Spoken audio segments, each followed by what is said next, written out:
Hello everyone and welcome to Winter Moon Games. My name is Chris, and today I'm excited to be bringing you this board game review of Quests and Cannons: The Risen Islands, designed by Shannon and Eric Geller. Quests and Cannons is a kind of piratey themed pick up and deliver gateway game. And I'm really excited to talk about this game because I love gateway games. In fact, I'm designing my own gateway game, and I think gateway games are really important to our hobby because how else are we going to get other people interested in board games? You know, a lot of people are unfamiliar with the hobby games like Settlers of Catan or Betrayal at House on the Hill. I know I'm probably going to get flack for mentioning that one, but you know, there are people out there that have never played a board game. They played Monopoly, they played Sorry, and gateway games are really important. And that was the focus for Shannon and Eric when they created Quests and Cannons, and I honestly think they nailed it. In Quests and Cannons, you're going to be drawing cards that give you a location for you then to go find resources, pick them up, collect enough, and then deliver them to a specific location. When you complete these quests, you will gain points, and the first player to reach 15 points wins the game. Quests and Cannons has a lot of really solid things working well for it. One of the things that jumped out to me right away was its art and design. The components in just the prototype version were really satisfying as a player,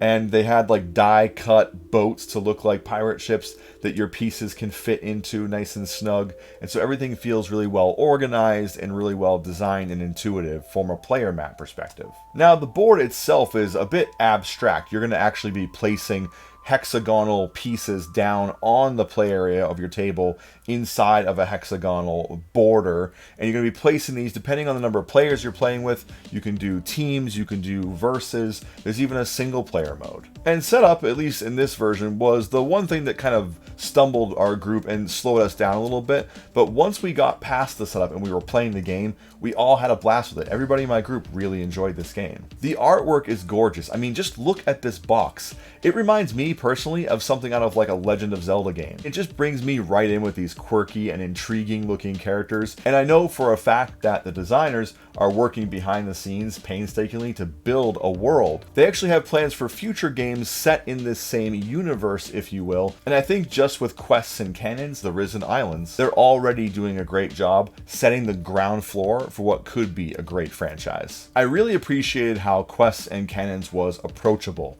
The group I played with were all seasoned gamers, but we still got something out of this game. We still had fun, and that's the most important part, especially with a gateway game. You want a gateway game to be fun. The rules are very easy to teach, so if you can have the game set up and ready to go for when your new players come over, you'll be ready to hit the ground running and you'll be able to teach them in probably like about 5 minutes. I also think the designers nailed the thematic element of Quests and Cannons. It's kind of a piratey, you know, swashbuckling theme game where you play as a character and you're out in your ship and you're trying to collect resources, but there's also some player versus player element where you can actually sink each other's ships with your cannons and cause your players to lose their resources and reset back at their spawn point. At the first playthrough, my group and I were kind of like, we didn't really understand how the player versus player element factored into the game too well. We were just kind of felt like it was an afterthought. But then as we played a little bit more and I thought about it, we realized that you could just be a pirate. You could go out of your way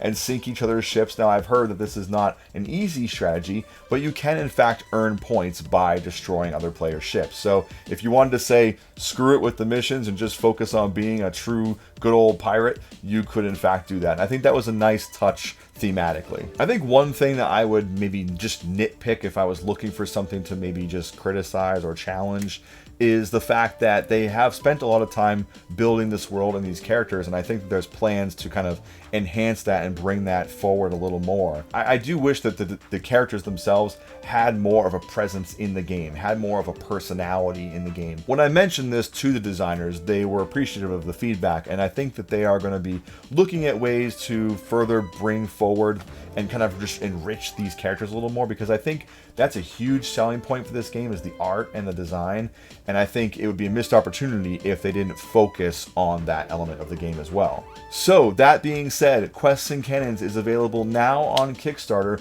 Go back this game. You're definitely going to want to add it to your collection for those game nights where you have those non-gamer friends over for dinner. This is a game that they can digest and understand, maybe this is a hobby for me.